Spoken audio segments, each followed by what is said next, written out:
Welcome to another episode of Bringing Down the Grindhouse, and today we're going to be talking about manga, horror manga specifically, mermaids in manholes, and flowers made of flesh and blood.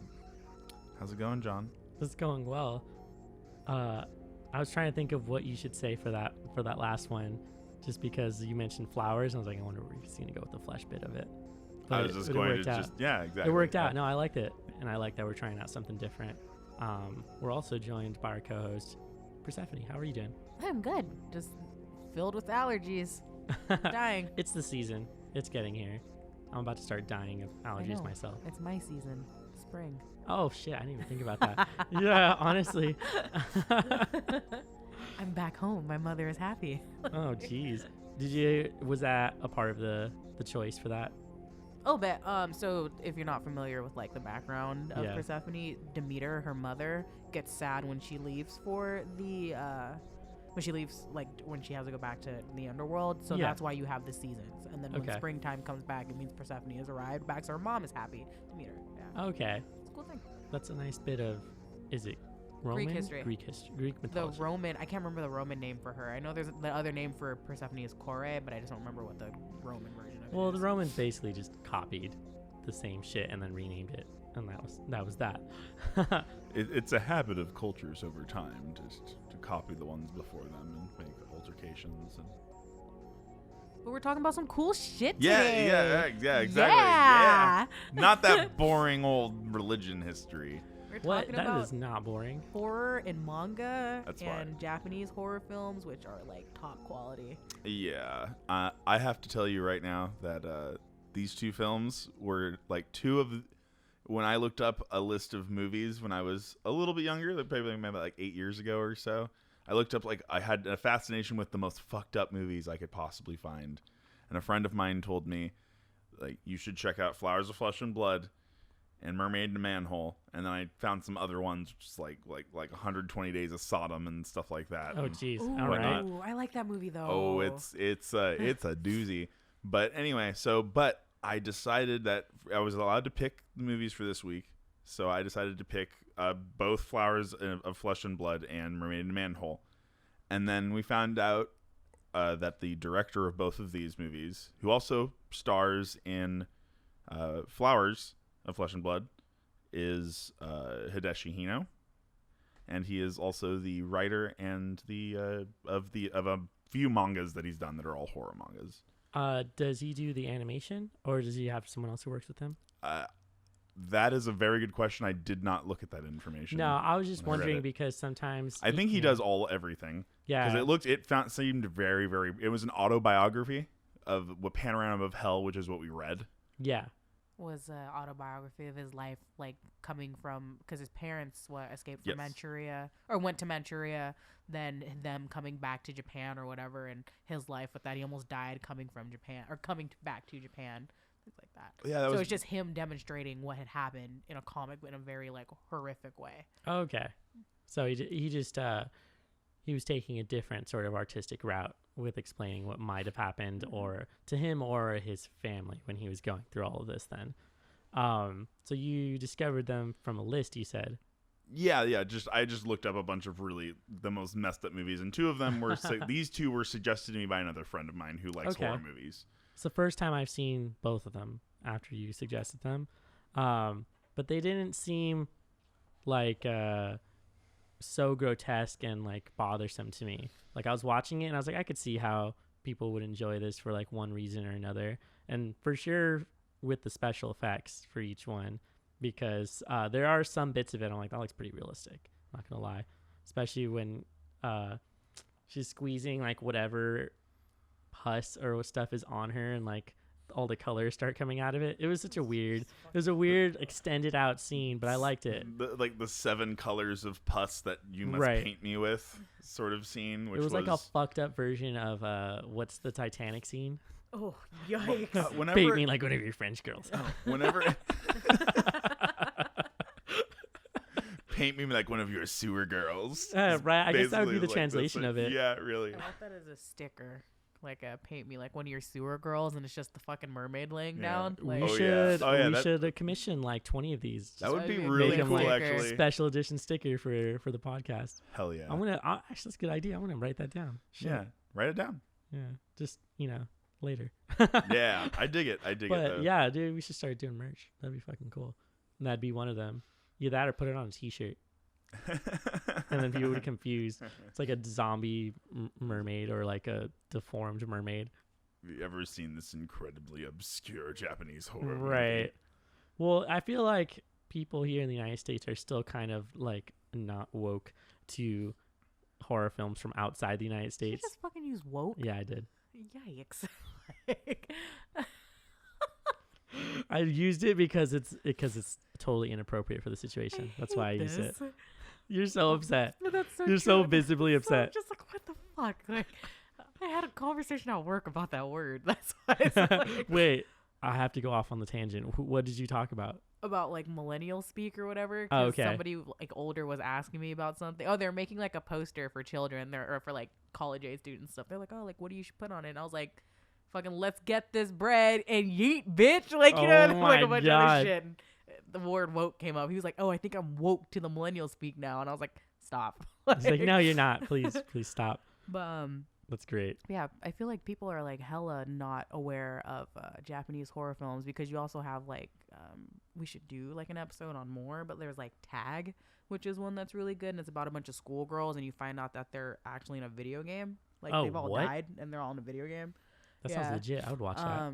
There's I think the original Grunge or the Grunge, is that the Grudge. Grudge? Thank you. Yeah, I knew which one you're talking about. And then there's like Ringu, which is the original Ring. I saw whatever, and- Ringu. That's Ooh, that oh my movie god. fucked me up. Yeah. Like, Yeah, that's legit scary. I don't know how they managed to like get you into that level of fear, but fucking Japanese horror films on another fucking level, dude. Like they're just that's I feel like they're not even doing like fake stories. They're like legit going into haunted places and just recording what's happening. And they're like, "Yeah, man, we made a movie." And they're like, "Well, where's the cast?" What was the budget? We just walked into a house.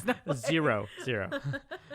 Well, we bribed this one guy to let us pass the gates, but no. I mean, really, like they're starting to get next level as far as like scaring people. But then again, a lot of United States, a lot of people in America are pretty desensitized to a lot of horror films. Plus, we really like the gore. We like doing the gore porn films, so we get stuff like Hostel and things like that, and they keep redoing it. Didn't they have a new Saw movie recently? Jigsaw, right? I think it was called Jigsaw, yeah. And they were just trying to figure out how creative they could get with those kills. But really, I'm glad that we were able to incorporate the manga. So we're starting to move into like literature and other pieces like that. And I feel like it also gives you a different perspective of who the director and writer was. Do you think it kind of lets you into some of the things he might be contemplating or kind of living out some of these things through his work? I absolutely do. In the manga itself, he describes the river of hell is what he calls it. Yeah. And a lot of this, it really seems like an edgy teenager talking about their past sometimes. You know, with how things are worded, and that could just be a translation thing. Also, I was wondering about that too. yeah, because some of it sounds like edgy teenager language, but I think that's just kind of, I think that's just how the translation is. So I can't say for sure, but I would say that river of hell is representative as the sewer in Mermaid and Manhole as well. And we're like with a character that's obsessed with painting things that are in like a dying river, essentially, or a river of awful dead things. Percy, you look like you were thinking hard. It was about the whole translation thing, and that's like my big fear about a lot of like mangas being translated. Oh yeah. Especially in the sense of this one, and a lot of the manga scans that you find online, they're not official translations. Yeah. Like you could see in the beginning of this, like it was like 3 people that went through and like translated this, which like is fine, but like a lot might be lost in translation, and that was my fear because like reading the first like couple of volumes or chapters of the manga, I didn't like it because like I was like, oh my god, it just sounds like some like edgy ass teenagers in here be like, I slit my wrists, look at me, I cut myself. Like I was like, oh my god, who gives a fuck? Like, and then I got further into it and I was like, oh shit, like no, this is actually really good. I think it might just be the translation of it. It could easily be the translation, because even like when I watch things in Spanish and see the translation that they've chosen for it, it doesn't always match up. The feeling or mood changes, which is interesting to watch something like that. So that could be a real possibility. It sucks I can't like learn Japanese real quick and try to figure out some of these things because it'd be a whole new world of art that you can get into, especially with the manga and the films kind of, because apparently that's just happens quite a lot. There's a lot of manga to accompany things that have been turned into film or animation, and then you end up kind of going along with both of them. But so which movie did you guys watch first, or did you? I did Mermaid in the Manhole. Mermaid in the Manhole, whatever the fuck. Yeah. I did Flowers of Flesh and Blood first because that was the first movie that I saw of that series, of like the guinea pig series, which is like a 6-part series too. There's like a whole bunch of other movies in it that are all very fucking weird. I was gonna ask you about that. So is that just like a series he decided to do? Like, did he direct all of them? I believe so, or at least at least as far as I know, he directed Flowers and Mermaid. Okay. And starred in Flowers. And starred in Flowers. One yep. of them, yeah. Yep. And then there's a few American-made films that are actually guinea pig series, but they're not related to the series. They just get placed into it a lot. Oh, what is it? Give me a second. But there's a few. I think there's like 2 or 3 of them, and it's like talked about that. Oh, there's these like films that are supposed to be a part of this, but they're not. Oh, they're just American-made films that got thrown into the guinea pig series because I think they have guinea pig in the title of them. Oh, but they're also horror films. Like they're fucked up horror films. They're just not. They're not supposed to be connected. All right. I remember like some of the other ones that I watched that were there because I've seen like the Frankenstein one that's in there, I think, and I remember seeing He Never Dies also, which was just really silly because this is this guy that just takes all the damage ever and just doesn't. Literally, it's just an excuse for them to dump buckets of blood out of a person. Did you ever watch The Immortal by Takashi Miike? No, I have not seen that one. No. It's like his 100th film or something like that. It's really fucking good. Maybe I did see that movie. Yeah, actually. It's like a samurai who gets like who has this virus or this weird thing inside him that keeps him from dying, and he ends up saving another girl that he meets. But it's like that dude has made over 100 films, which is crazy, and he just keeps going no matter what people think of them. Right, and like some of them are terrible, but then he has ones like that are really fucking good, and it made me think of that because he's immortal.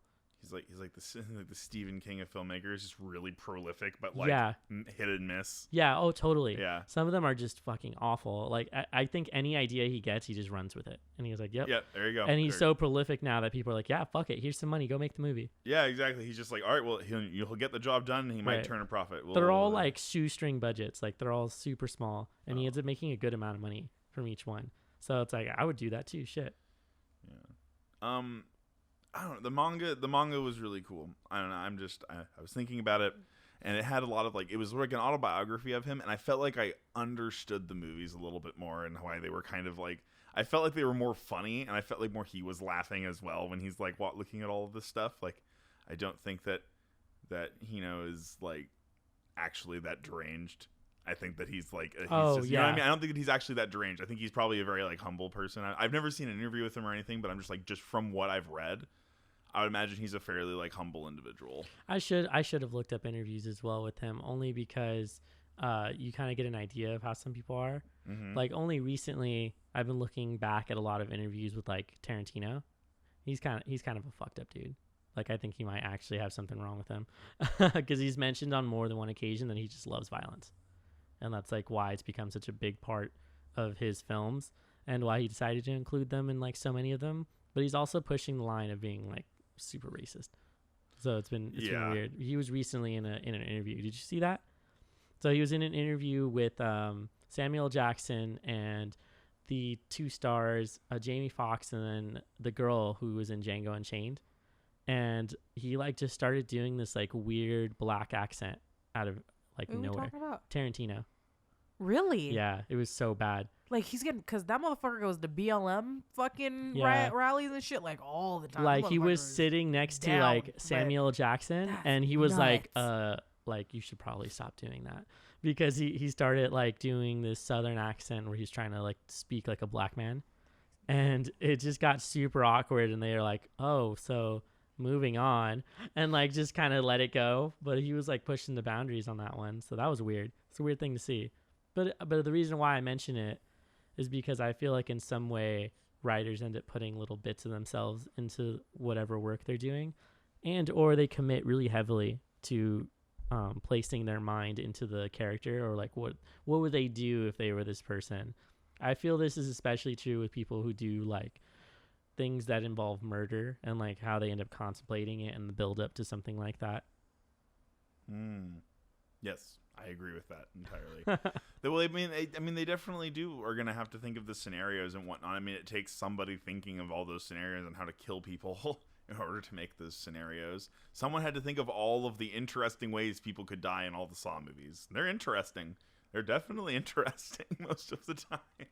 I'm hoping I don't get onto like some FBI watch list because of all the weird shit that I Google for writing. Oh yeah. Because I Google really specific things sometimes. Like I was writing like a crime little script for one of my classes, and I was looking up like how people butcher cows so I can get the cut of meat right for the butcher shop. And so like I can only imagine people were looking at my search history. The TSA agent in your phone. Right. Like, you know what I mean? Like, excuse me, hello? Well, so what are you looking at? So he's gonna get like, how do you butcher a cow? What are the cuts of meat that you get from a cow? What caliber does like a certain revolver use? Do you get like gunpowder left on your hand? Mixed in with like really generic shit like what's on the Daily Zeitgeist podcast. So it's just like all this mix of stuff. But you know, yeah, you'll end up thinking about it a lot. But those were interesting because they both sort of involved like a weird level of intimacy. Like it wasn't just like a random murder, especially with the mermaid in a manhole where he like pretty much falls in love with her, but not in a sexual way because like they don't have sex. That's what I really like about these movies is that both times like the victim is always female in both of them. Or at least in one of them, she actually is a victim. The other one, she's technically a victim of cancer. So there's that. That's a bit. Yeah. Oh, that's right. So yeah, I'll be like victim of cancer. We'll call it victim. So both times the victim, but the victim's never actually sexualized at all in the movie whatsoever. It's just all focused on gore. Not at all. No, not by the character playing next to them.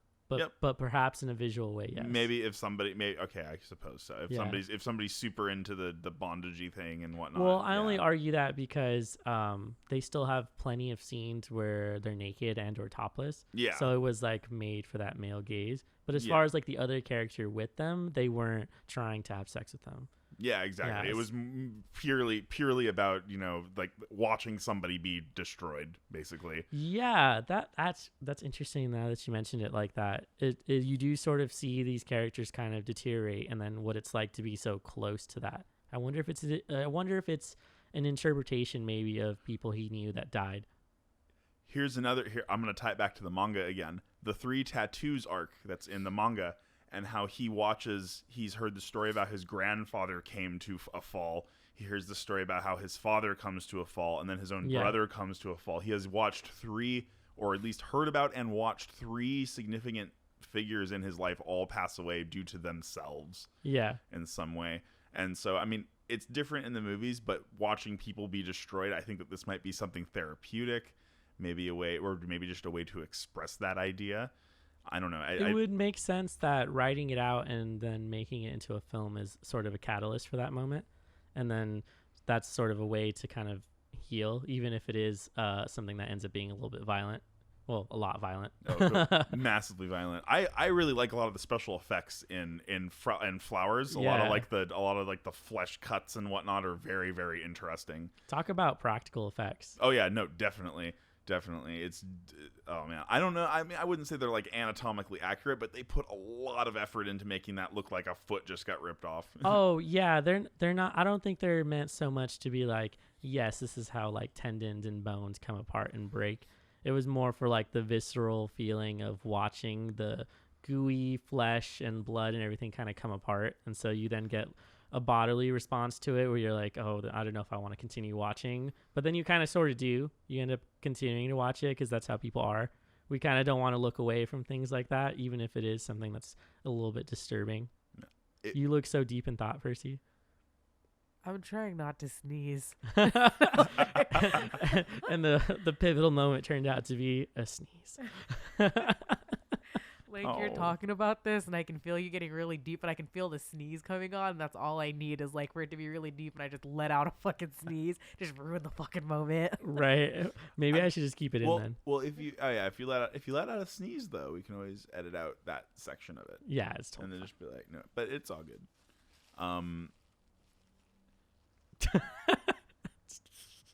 Allergies are a bitch.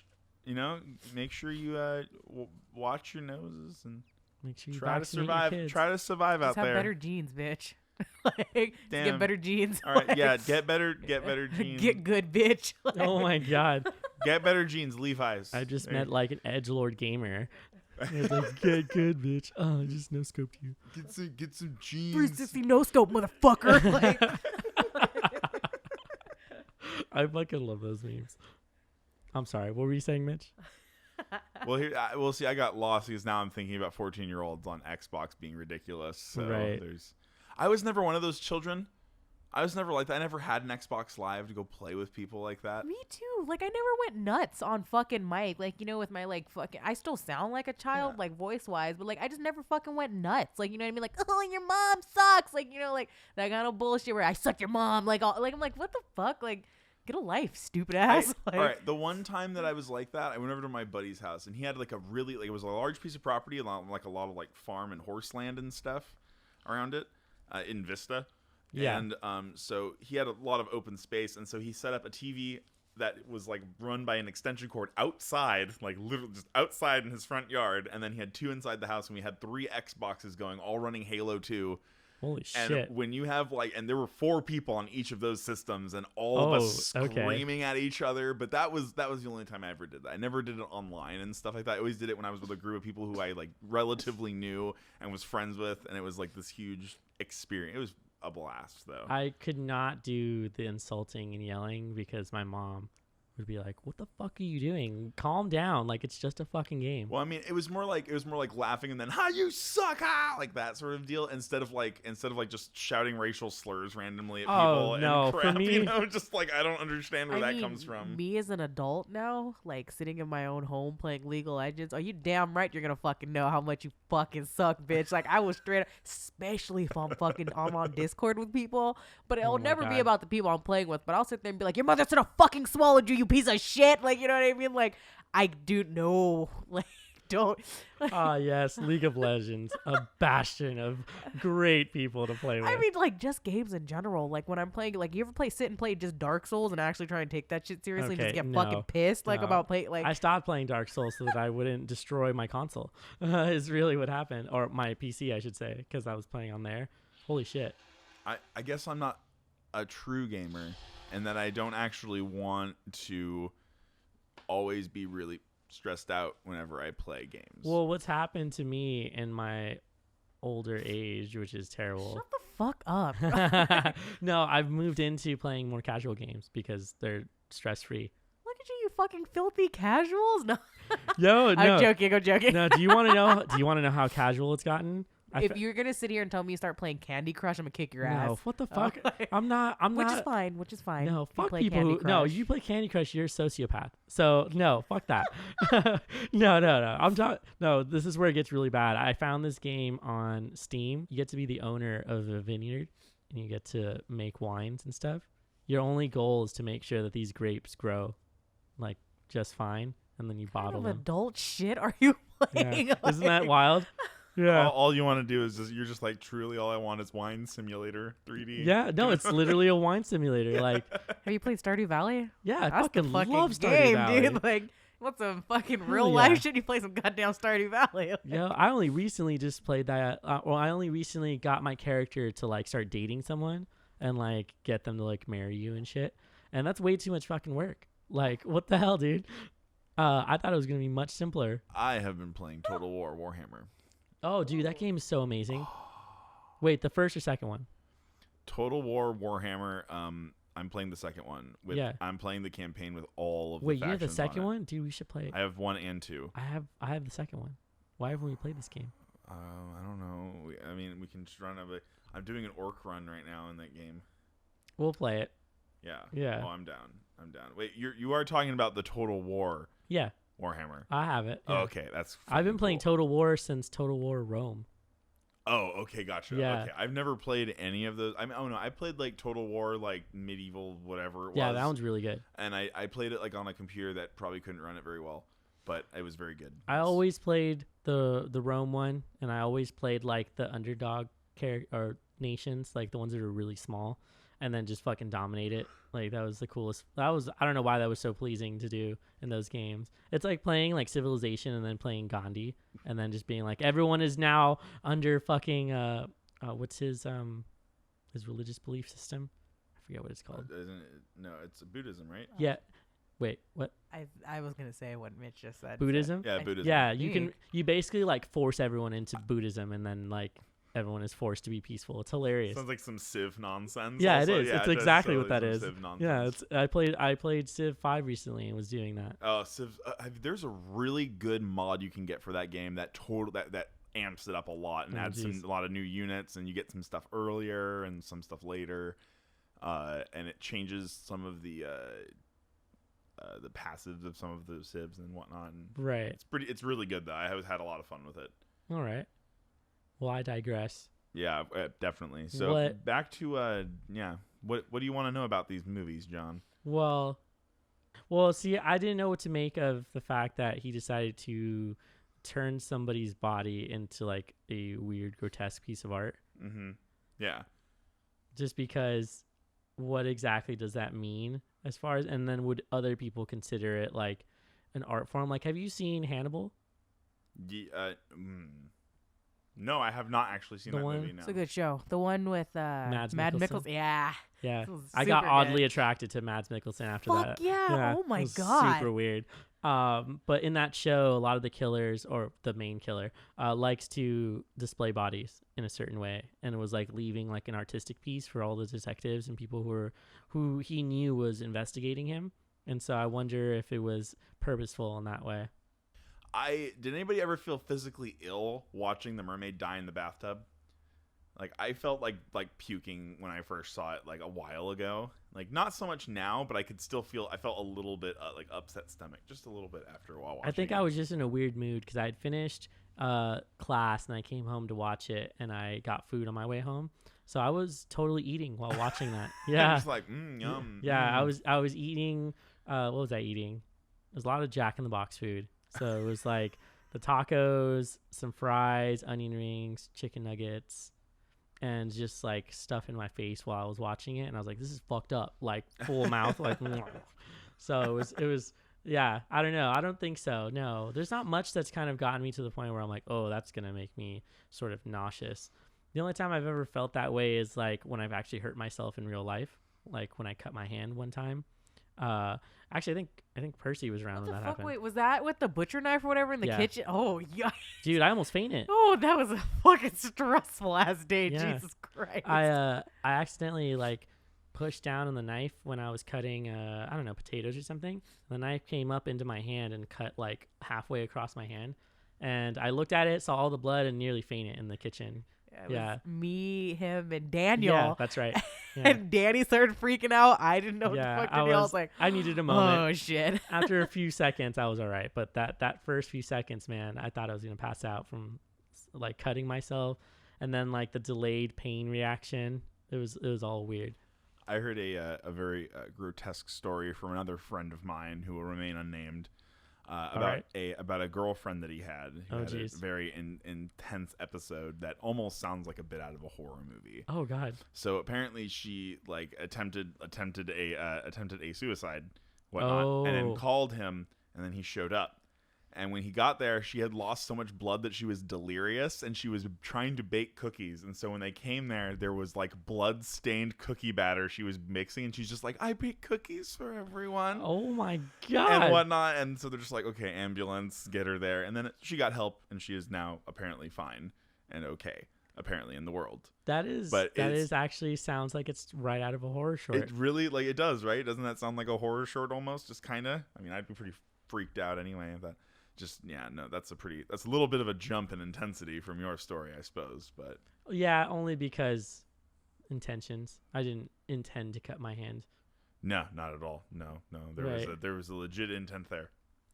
I think the only other time that I got really, really messed up about what had happened was when I broke my arm, because it snapped in a way where I could see my bones.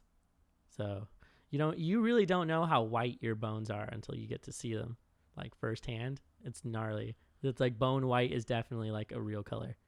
I have never broken a bone in my body. So you should knock on some wood, yeah, like as soon as possible. Soon. Because I've broken way too many bones. But what made me think of this? Wait, I've never actually broken a bone. I've never broken a bone. I've never been stung. And I can't say I've not cut myself, but of course it's happened. But I have burnt my hand on a skillet. Ooh. And did not realize it until my hand had been on the skillet for about a minute. Yeah, because you just fried your nerves. Yeah, like I was cooking something and in a fucking stupid state thought I was grabbing onto the bowl and had grabbed onto the side of the skillet and was holding onto it. And then all of a sudden I go, oh shit. And had to go to the doctor for that and everything. Lost feeling in my hand for a bit. It was great. But yeah, outside of that, I've like never fucked anything else up. I've seen that in some ways certain more severe burns are better for people because you no longer have the pain receptors in that area. So it's like it's better to have gotten that than like first degree burn. Better to get like the more intense one because then you just heal. You don't have to like feel the pain for the rest of the healing process, which ends up being really intense. Children that are involved in horror. We talked about this with Heredity. Well, that was hilarious. Hereditary. Yes, with Hereditary. Excuse me, Hereditary. I think the way you said it was, why do filmmakers like to put ugly children in horror films? Yes, it was ugly. Okay, no, but like just children in horror movies. You're gonna be all kinds of fucked up about that. That child wasn't ugly. Okay, I don't want to talk about this now. What? Yeah, he was. It was the ugliest kid I've ever seen. What are you talking about? She looked like if Brain had like a full head of hair, from Pinky and the Brain. If That's Brain fucked had a up. full That's head so of hair. fucked up. Oh my god. Oh my god. But you said it, Brain? Brain, like from Pinky I and the said Brain. From Pinky and the fucking Brain. I'm so fucked up by this. I love that. What are we gonna do today, Brain? Just imagine her fucking dying. The Johnny brain Bride. dying on fucking peanuts, dude. Oh my god. Oh my god. Instead of her brain outside or her head, it's fucking Brain's head. Like, I need that movie edit where it's like fucking Right. Brain's head sitting on the fucking ground. Damn. That's but- the next level shit. The reason why I bring this up, despite that hilarious little tangent, but the reason why I bring this up is I think there's like children being scary has been a thing in horror movies. Can you guys? You guys are much bigger horror buffs than I am, I would say. So how many movies can you name where children are involved and are like the centerpiece of horror? The Shining has it. Let's see. Children of the Wait, hold Corn. on. Children The of the Shining, Corn. Children of the Corn, The Omen, Rosemary's Baby, The Orphan. No, that she was a grown ass woman. But she was portrayed as a child. She was a grown ass woman, and No she was matter how ugly. it That's what happens, everybody likes you know? to talk about. Plus, there was like 6 Children of the Corn movies. God, wait, no, I know there's more. Chucky. That's all I can think of right at the moment. So I don't know if this is a theory at all, but I'm gonna relate it to the manga. Okay. So the manga, he talks about his family that he has right now, The or Babadook. at the time, yeah, the Hideshi Hino talks about his family in the manga in Panorama of Hell. Yeah. He Yeah. talks about he talks about he has a son. He also has a daughter. He talks about how his daughter likes to paint dead kittens, and how his son likes to smash toads with rocks. And how he likes to eat the little, what was it? Like eat the little toads' eyeballs. fuck. And Yeah, he takes the not the toad, the pig's eyeballs and was like taking yeah, them the and shit. pigs. Yeah. Well, I don't know. He sneaks into butcher shops and steals pigs' heads and puts them on spikes and whatnot. And I think it's hilarious that he's like using his kids as like horror, as like his like horror family. You know what I mean? And then he's like, and my wife owns a bar of hell.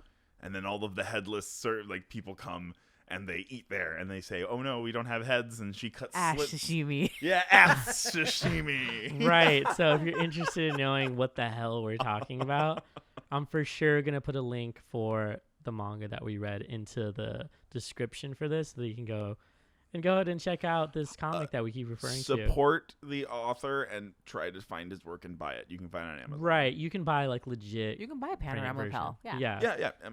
You can purchase actually all of Hideshi Hino's stuff. You can purchase as well as many other of these manga writers. So support the artists. I am going to be very vocal about this. Support the artists. Pay them for what they do. Pay them for what they do because the world is slowly suffocating them. I also really like how the women are drawn in the comic. They're very beautiful, which is not like anything near what I was expecting. Well, I think that's sort of purposeful. Like they're trying to so I guess I have a theory for it. Not really that this is the way that it is. I think the reason why they do that is because it fits the descriptor for a lot of horror that includes women. Is that they're almost always going to be really attractive to kind of like lure you into whatever is going on. There's that Japanese, what is the name for things that are myth? But it's another term for it. Like the Japanese, I don't know why the folklore, something, but like another term for it, like mythology. Not, it's like creepypasta, but the real word we use for it. Legends. Yeah, like horror legends. Huh? Conspiracy. No, theories. the other term. Like, like their little demon spirits and stuff. I don't know and, why like, I those can't think stories. of the word, but there's that idea of the woman who has like, I think she has like a mask on or something, or like half of her face is all really fucked up or something, and she'll ask you like, "Am I beautiful?" And you can't tell her yes or no, because if you do, she will kill you. Yes. And then if you just ask her, like, you're supposed to ask her another question. Oh, yeah. So to confuse her, you would be like, well, I don't know, am I beautiful? Or I guess you wouldn't say I don't know because that's an answer. But like, am I beautiful? And it will confuse her. And then you would walk away from her. Like Japanese, like creepypasta, shit like Superstition? that. No, I don't. The word is going to come to me after we're done talking about this. Yeah, that's what's going to happen. Well, you know what? That sort of ties into... so I have a theory for everything. You'll find out quickly. So I think the reason why they include children in horror films is because, one, parenting is terrible, and this is like what parents have a fear of, is that their children are gonna like do something evil, or they're gonna teach them the wrong thing, and they're just gonna take up some weird habit. But in a way, a child performing an act of violence or anything that is like horror-esque ends up being a little bit scarier because they have no intention behind it. They're not intending to hurt anybody, and yet they're still doing it. And so it's kind of getting at the idea that people sort of have this inherent violence or prone to like do things that are kind of fucked up. And so to see that, to witness it in a child that's supposed to be kind of innocent in a way, and to making it kind of a more fucked up version than if an adult was doing it. Because if an adult commits a certain act of violence, then they have to have a motive usually. And usually people can find it like, oh, like they're divorced, they're lonely, they're sad, they want to kill themselves, any one of these. Whereas like a kid, you can't really figure out why they do it. And in some cases, these kids are like thoroughly enjoying themselves when they're doing these things. Oftentimes we think of children as innocent. So it's sort of like a subversion of that idea as well. So I think that's also kind of creepy because it's a different territory. How many stories do you hear where like a child like just stabbed their parent to death? Well, I only know of a lot because I got into a lot of those things. But I'm sure there's plenty of cases, common. But it's not a common thing. So I feel like that's like a horror sort of deal. Well, from what I've seen, whenever they have cases like that and they talk to these kids, they didn't think the result would be death, which is a weird sort of like conclusion to that whenever they ask these kids. What are you laughing about? Oh my God. Are you looking at memes right now? Are you looking at fucking memes? It just came up on my phone. I had to see it. Jesus. But it's about Endgame. What does it say? I want to know. What is the meme? Just to be clear, Ant-Man will not be crawling into Thanos' asshole and expand in Avengers Endgame. Jesus Christ. I can't believe Ash it. Sashimi would come from fucking fucking Ant-Man fucking sashimi. I hate this so much. I really like, listener, you really got to read this comic. Yeah. Like the fucking hell, the hell bar, whatever it was called, it's like a really interesting part because like the woman literally cuts like mouths into the fucking headless body. But there is literally a scene where they're all asking for certain body parts and it's just this dude's ass and he's asking for ash sashimi. I mean, if you're going to get sashimi, it might as well be ass sashimi, you know? Is that chunks of your butt? Or is it your butthole? Like, what is that? I would guess it's like the meatiest part of like your butt. What if you have no butt? then you wouldn't be asking for ass sashimi. You'd go with other bits. At least that's what my guess is. I don't know. I think It's 2019. We're eating the whole ass. No. Oh my god. Who knows? Maybe you have some dude who's in there who's like, I want some titty sashimi. Give me that titty meat, hoe. Oh man, that's titty sashimi. You know what that makes me think of? Those places where you go and you like eat sushi off of like naked women. Wait, do you go places for that? I thought you bring that person home. Like, that sounds like some home shit. You can go places for that, just not here in the United States. That sounds freaky. Where people are like offered to be platters. Yeah. Okay. Yeah. Right. I've What seen kind those. of freaky shit? I saw like a half documentary on it that like included it, and there's people who get really well paid for that. It's not like there's like security guards present, so like they're not groping them and shit. So they'll go and they'll lay down and then they have to stay still for whatever amount of time, and they just get paid in cash at the end of the day, and that's their job. Yeah, I mean, you have in their way they have to be like quote unquote conventionally attractive, so like a certain body style, and so but yeah, they make so much money doing that, and then all you got to do is lay there. In some cases, they chat with people. Like like the girl will be laying there, and then like the dude's just chatting her up.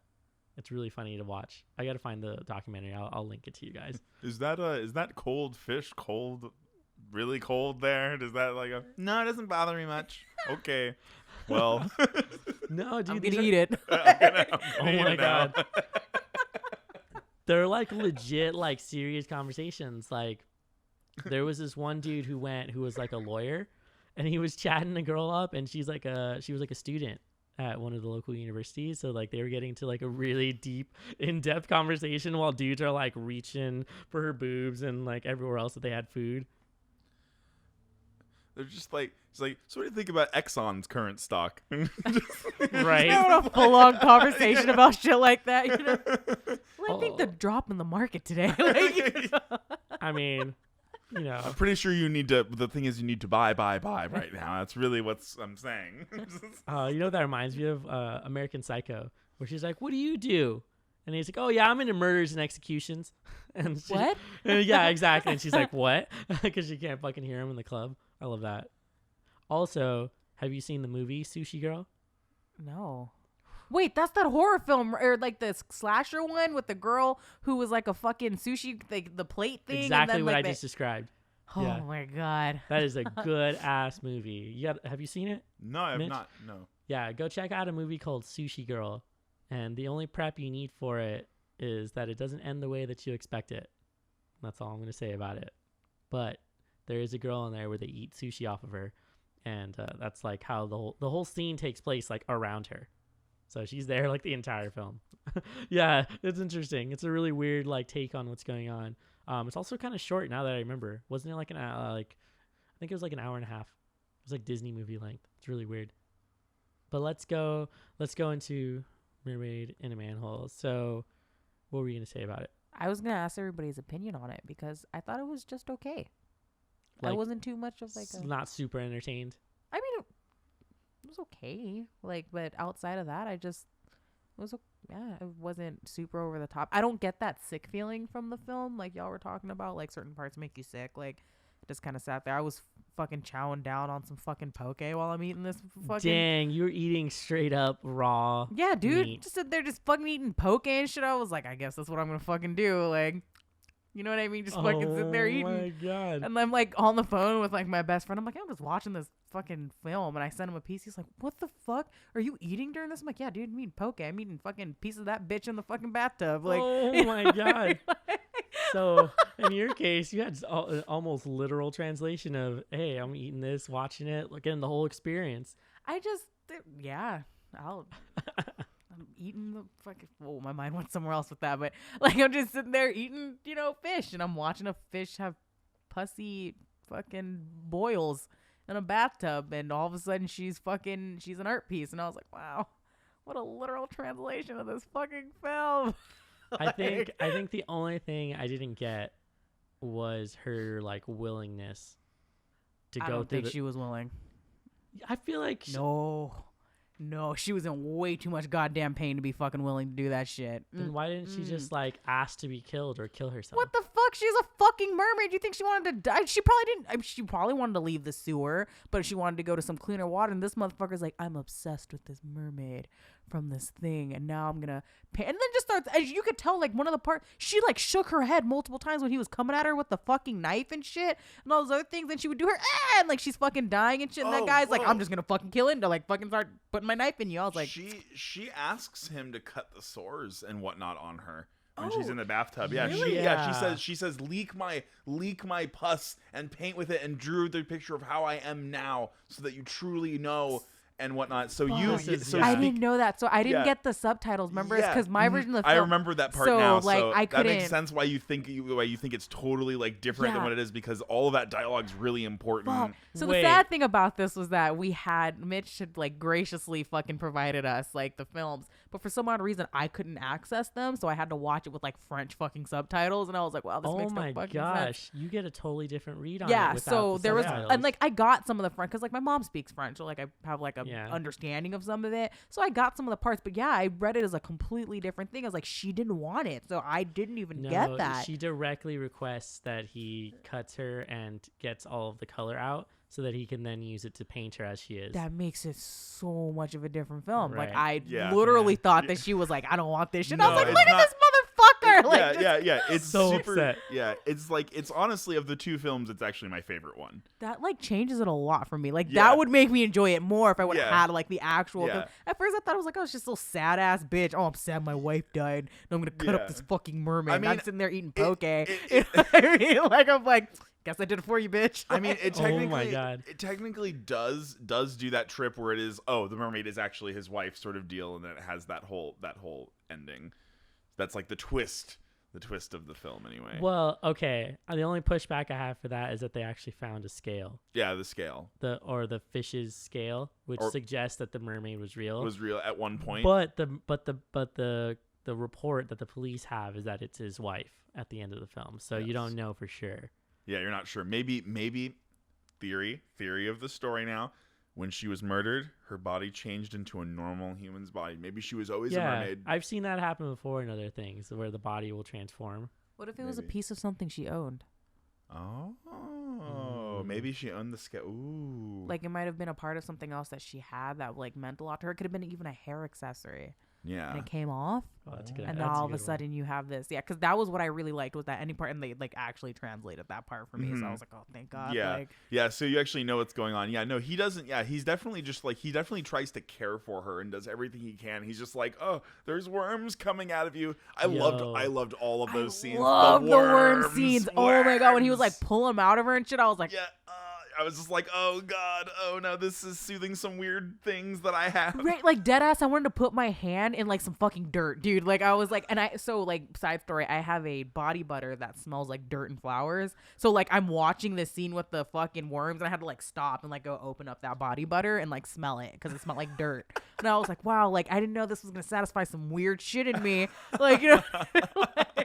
If I ever had any doubts for why I had started a podcast about horror films with you two, they are now dismissed. Understood. There you go. Because you have two fucking weirdos that are sitting here and like, oh my God, the worms. I just want to put my hands in some fucking dirt. Like, you know what I mean? Like, you're going to we need like a podcast photo, and it's just all of us playing with worms. I think that would be like. That'd actually be a really good group photo. Now I just want to talk about Cryptopsy, because that's what, like, there was the frontman for Cryptopsy used to do this thing where he would walk around like on the stage with like a goblet full of worms and then just like feed them to people like in the crowd, and people just like would eat that shit, and then he'd start eating them himself and then finish it off, and then the band starts their set. Holy and it's shit. Just like, yeah, it's so fucking oddly down for that. Yeah, dude, it was so cool. I'm not gonna eat the worm, but I'm down to watch other people eat the fucking worm. Oh yeah, no, yeah. You can find them. There's a video. I think it is actually called oh my God, what, I can't remember. I haven't listened to that song in a while. But it's like Return to the Worms or something like that. And then, it's fucking great. There's a great live video of that on YouTube somewhere. Go find it. Yeah, but those were really good scenes in that. Like, it was just so, like, most of the special effects, whenever I wasn't really, like, sold on. And then the worms, and I was like, okay. Like, I actually had to rewind and watch back through it. I was like, that was actually a really fucking well done scene. And they start just piling, like overflowing over the yeah. tub. I oh love my all god! that. And then Yeah, like the good really shots. big one that came out of her or something. Yeah. I was like, oh my god, my like life. that's not a worm. That's a centipede. You just pull Oh yeah, so like I was just like, shit, dude. Am I thinking of something different than when it was like things that look like eels? That was probably the fucking. They could have been eels. Also, that would have been also very cool. There was a moment where there was like a ton of them coming out of it, or out of whatever Out of her. whatever zoom in that they decided to do for that moment. Yeah. Oh my god.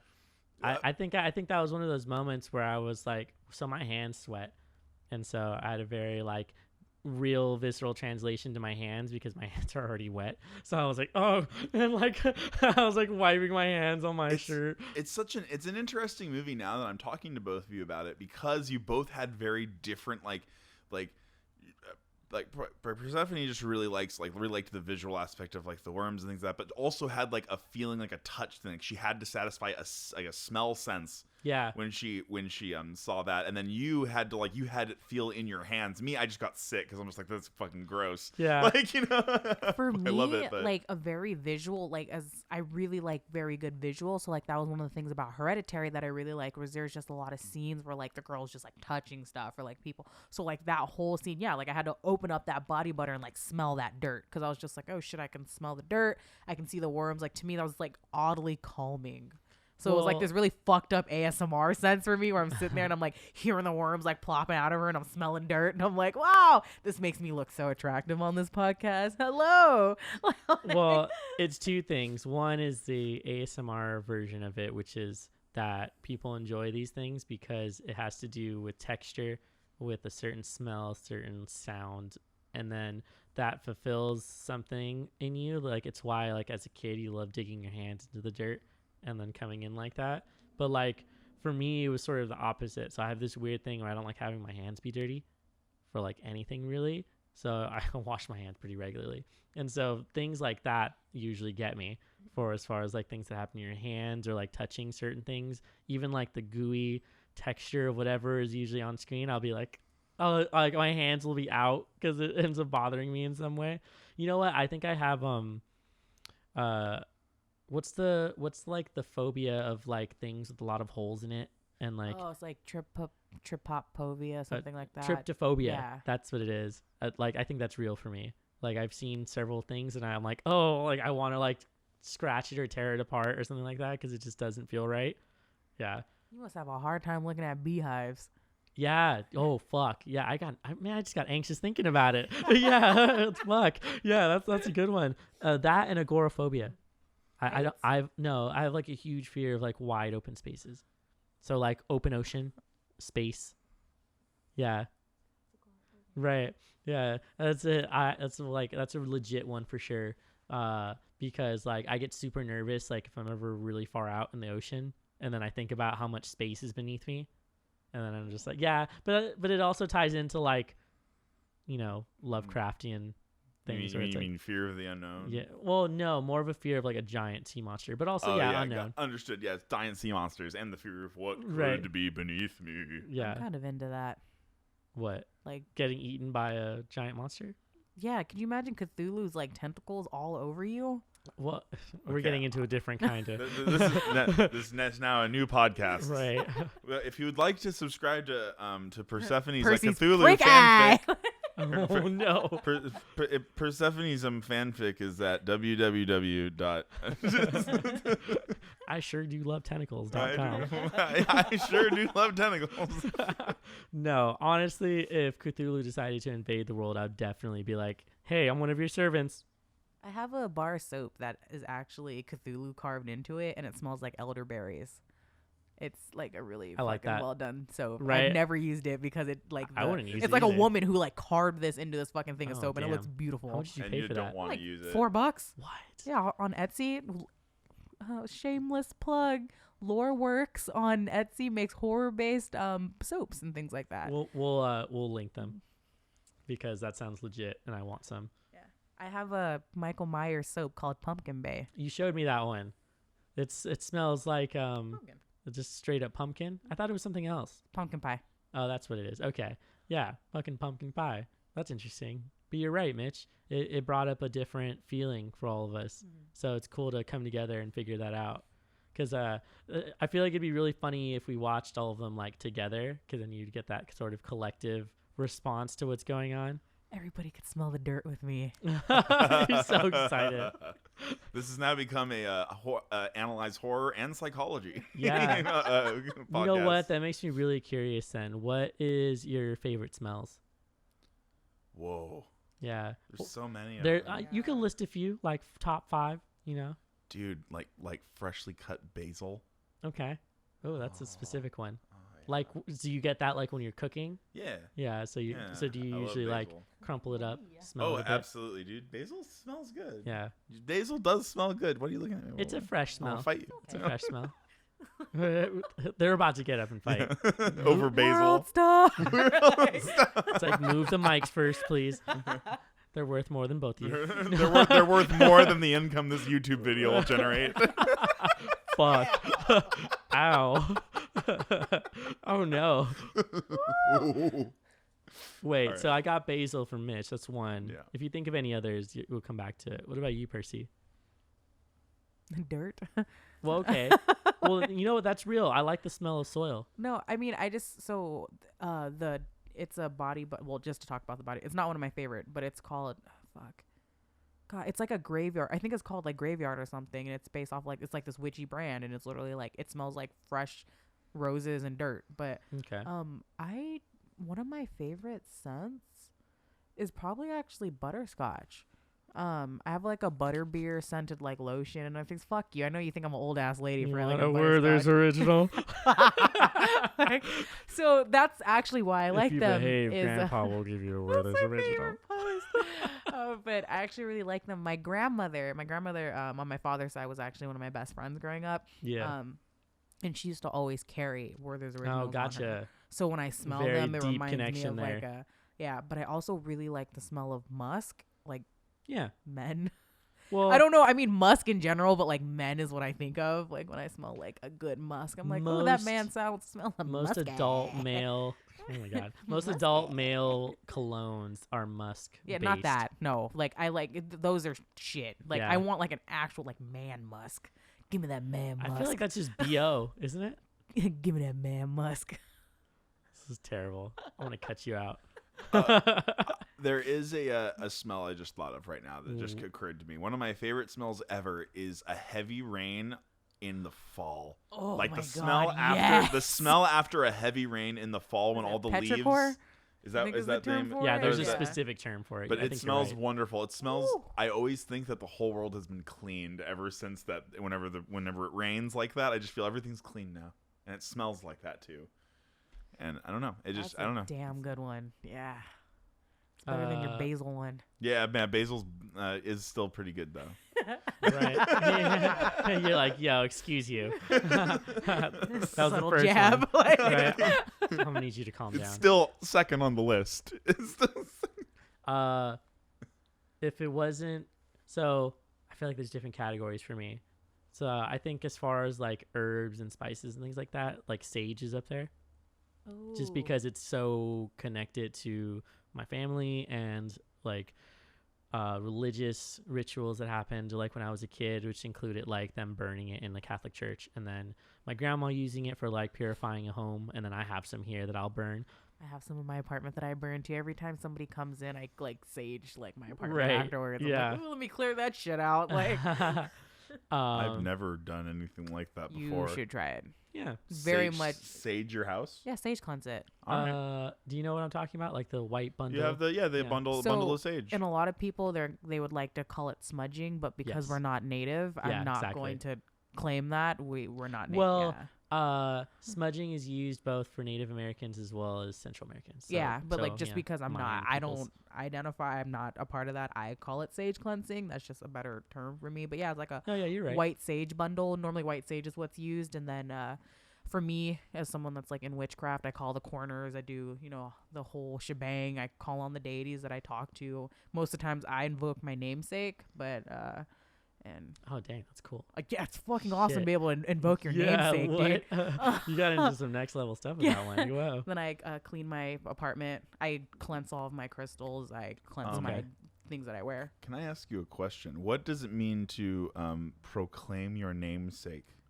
Oh, when I like call my namesake. Call your namesake. Yeah. So like if people are calling the corners like northeast, southwest, or or they might call like a deity that they worship. So for me, I invoke Persephone. Yeah. Because my name is Persephone, I call like that is the person who, when I'm talking, if I'm ever just like calling to the universe, like for me it feels really weird sometimes to like stake a claim to a god or something, but it feels very natural for me to just be like, oh, Persephone is a deity, please like lead me towards the direction I should be going.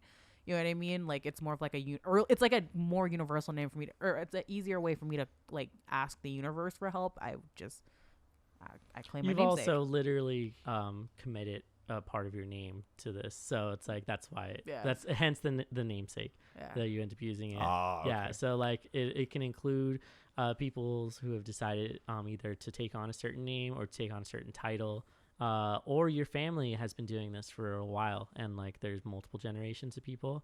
That translates more for like if you were Mayan or Aztec and you were part of a family that was either like the two gender, or if you were like shamanistic or any one of those, you would end up being tied in with a certain deity, certain god or goddess, and you could pray to them. It's like in a sense. You want like a D&D version of it, it's the clerics.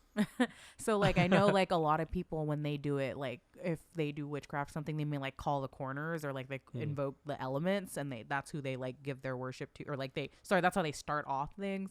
So that's just like kind of a way to explain it. It seems very what would it be correct to say is very nature based. Yeah. It would really depend. So like especially depending on the type of witchcraft that you follow. Yeah. So like I myself follow a more like green witchcraft based like path.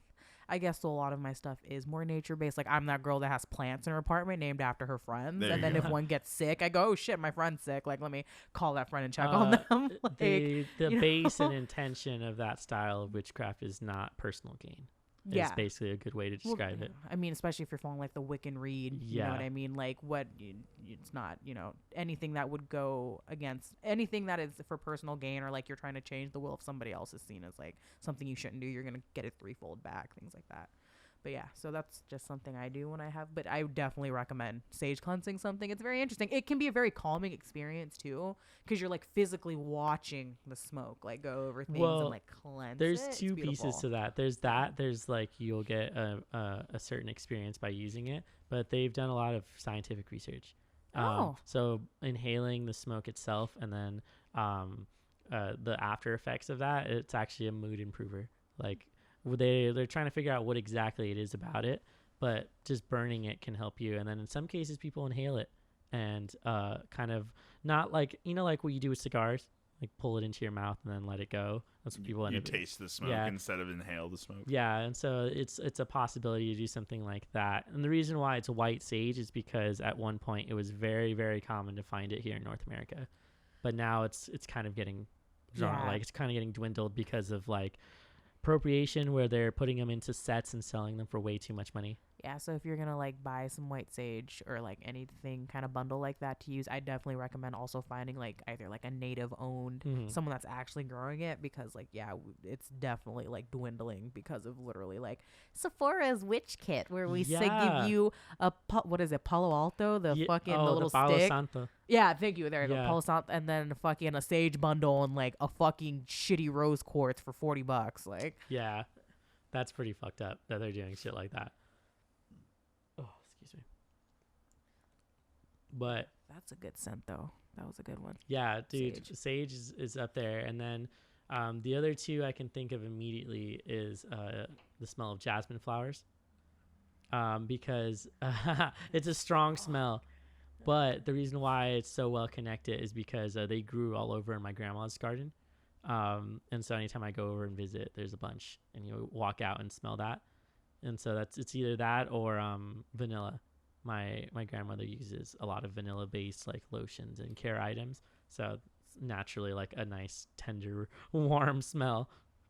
It's not like apparently vanilla is like labeled as one of those scents that people like as far as like a sexual connection with like partners.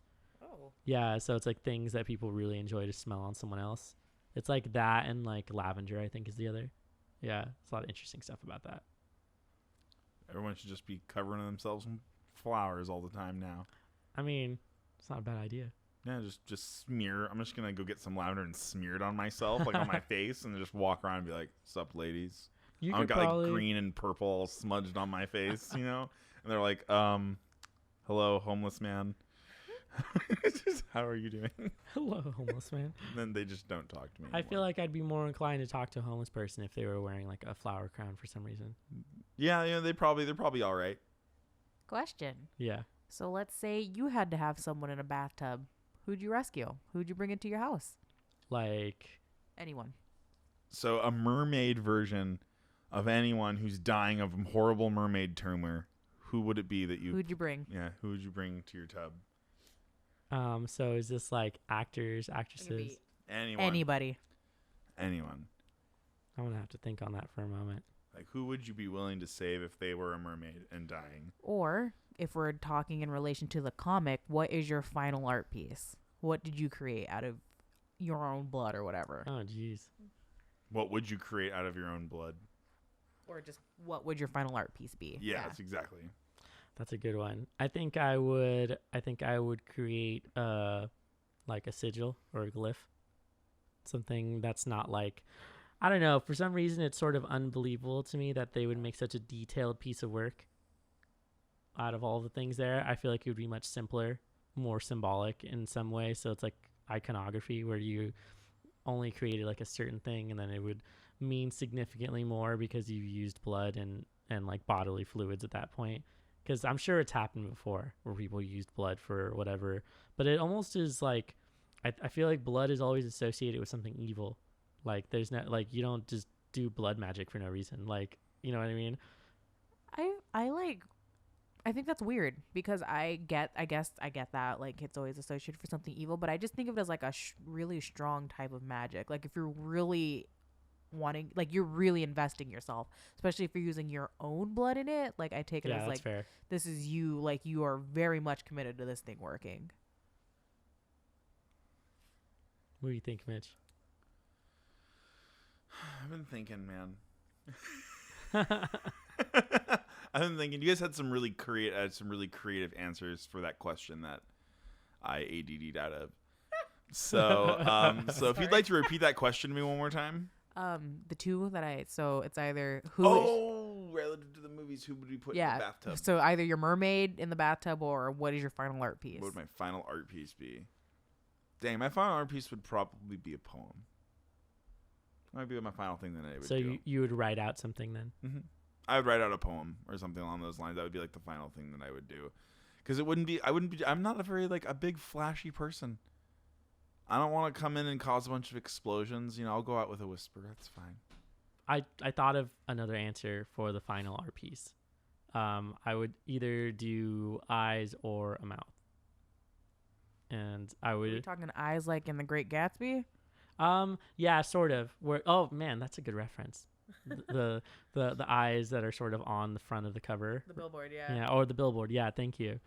I would do the eyes because it's sort of like metaphorical in a sense. So he got to witness the deterioration of this person in addition to like being the only witness to it, and so people wouldn't exactly believe him about what was going on, especially in his like twisted sense of what was going on, where he was like, I'm helping her by also cutting her open and taking all of this liquid that's like my paints. I'm using her blood as my paint. And then it gets into like a weird story about it.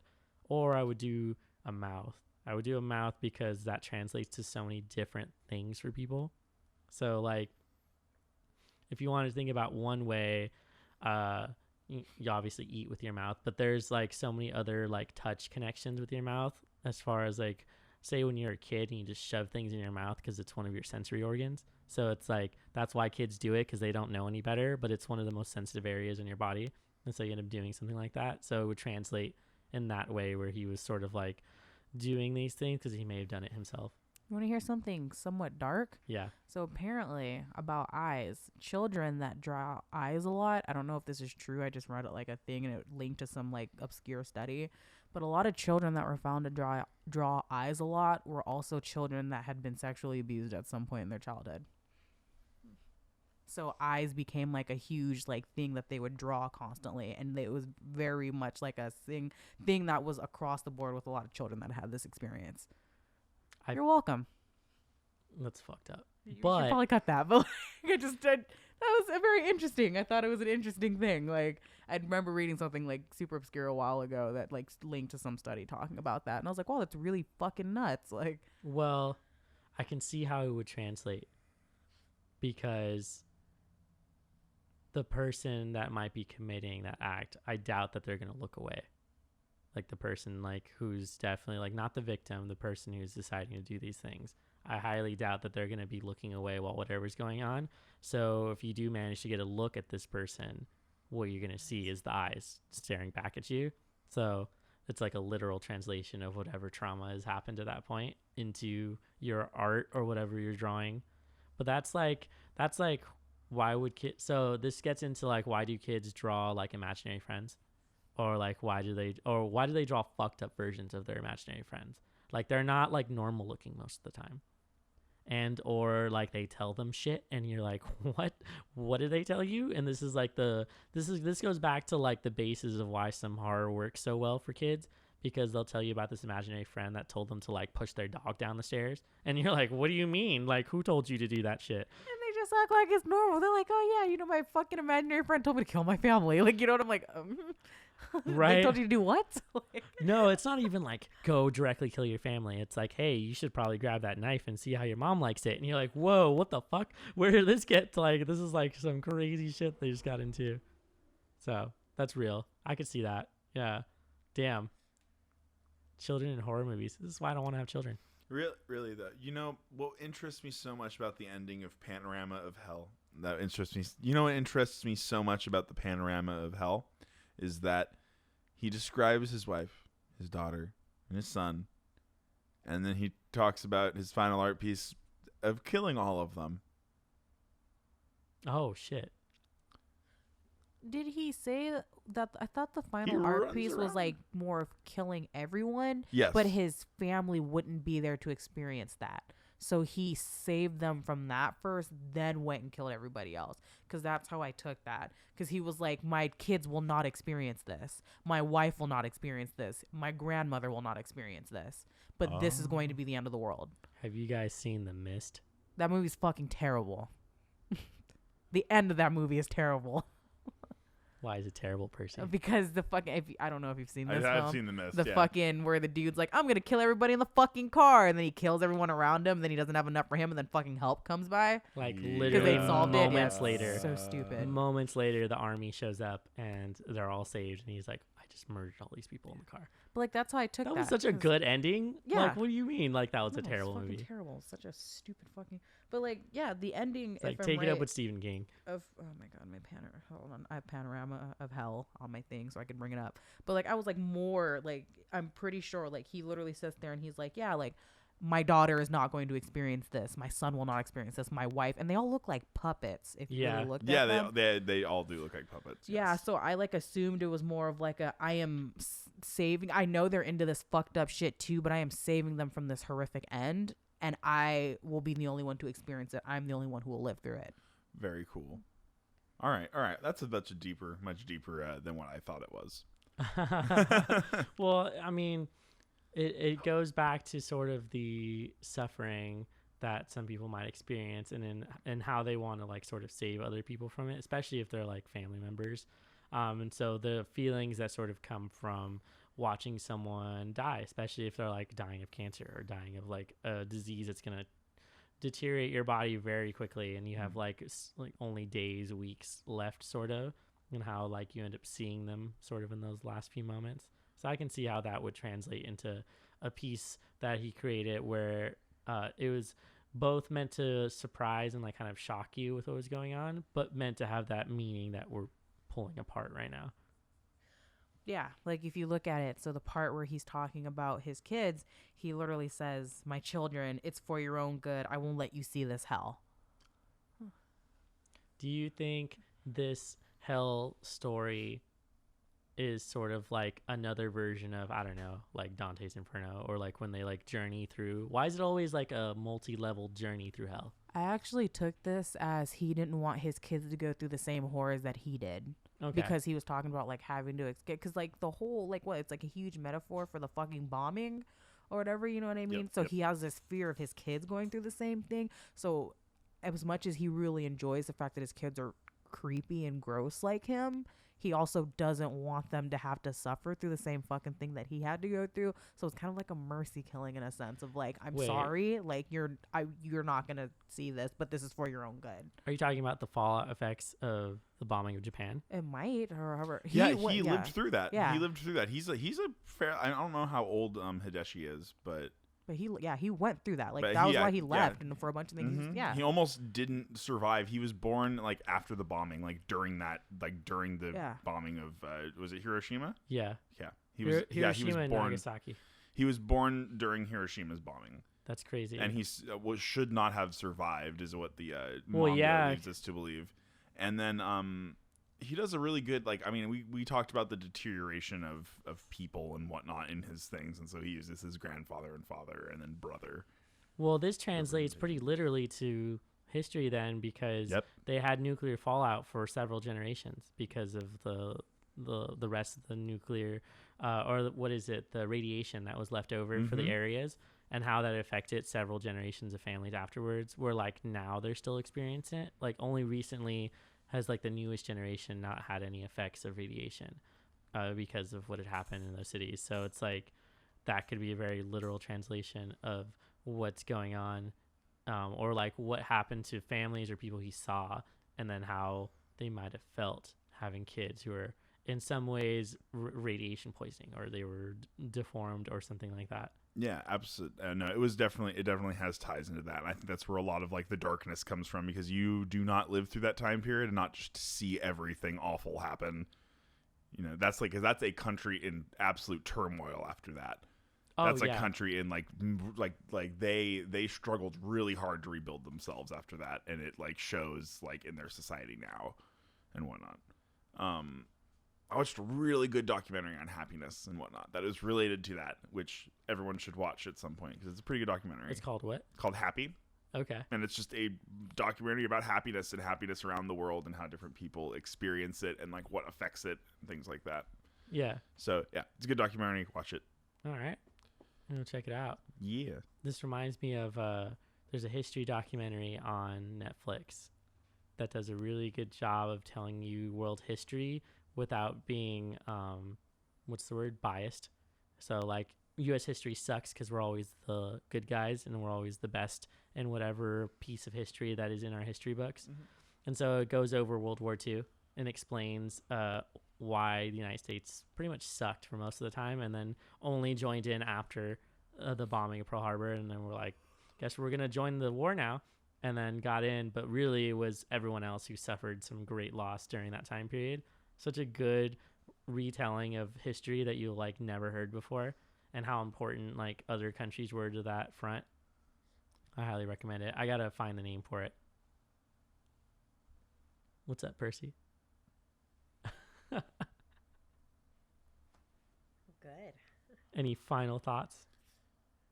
I really enjoyed the comic.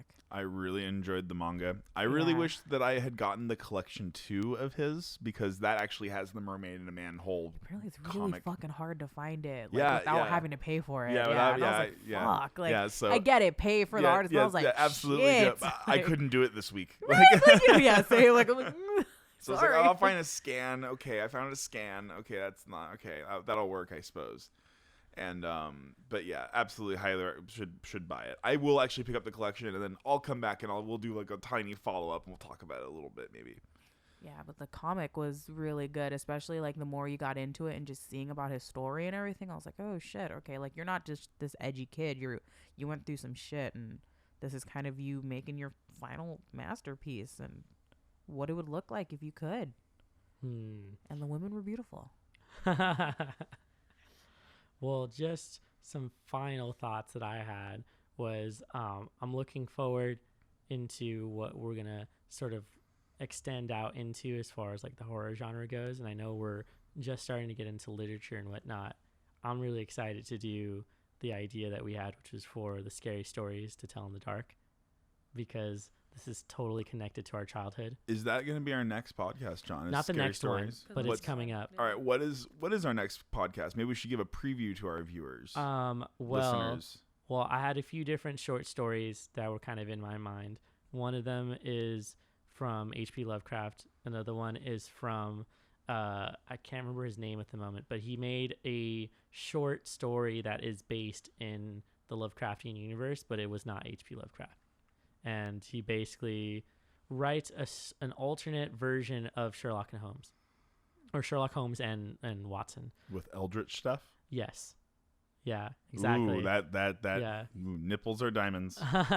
So he ends up writing that one, and then there was Scary Stories to Tell in the Dark. I enjoy those books because it gives you directions for how to tell the story. So these are intended to be told to a group of people. And it'll tell you like in the directions, like stomp your feet at someone or like get close to someone and then shout or something like that. So it kind of is intended to scare people, but it was labeled as a children's book, even though it like deals with some really dark themes. So that's a really good piece of literature, and it's connected directly to me when I was a kid, and I found it in like a really dusty like middle school library, just sitting on the shelf. Yeah, it was really cool. It always ends up in those really ominous places as the dusty tome that I opened. By the time I had discovered it, the book was like discolored, like the spine was bent, like there was all sorts of weird stuff in it. And I went through the whole thing like in one sitting in the library. So I'm really excited because this wasn't a part of my childhood as someone who had like a really unorthodox childhood. So as an adult, I'm very excited to figure out what this whole thing is about. Right. So like that's one of them. And then I really want to get into the Doom video game series. And the reason why. Did you see the trailer for Doom Eternal? Yes. Holy shit. I know. Thank you to the person I'm talking to who showed me that video, but god damn, I'm ready for that. Those games are so much fun. They've opened up like a whole different genre of gaming that you can do, and it's not like your first person shooters like Call of Duty where you have to like hide behind things and like shoot around the corner and then like find another place to hide. The only way you can get ammo in Doom is to run up to a fucking monster and cut it in half, and it drops ammo. And that's how you fucking proceed through the game, because they want you to be up front in their fucking face, like killing things while you're listening to fucking metal. Like that's definitely the game you play to really enjoy doing that. But the whole history and story about how this game came about and how it's connected directly to like video game history, it's really interesting. So I want to dedicate a whole episode to it. So we're going to do our research and get ready for something like that. So next week is Doom. Maybe not next week. Damn. So Doom is not. Nope. Y'all can do that. I won't be here next week. What? Catch me at WonderCon. I'll be at WonderCon in Anaheim, California. So if you want to come see me, you can catch me at WonderCon. What are you dressing up? I will be. For one day, I'm dressing up as or at least I should be. One day I'll be Amethyst from Steven Universe. Yeah. I'm doing that in a group cosplay. And then all the other days, you can find me as your normal goth girl. I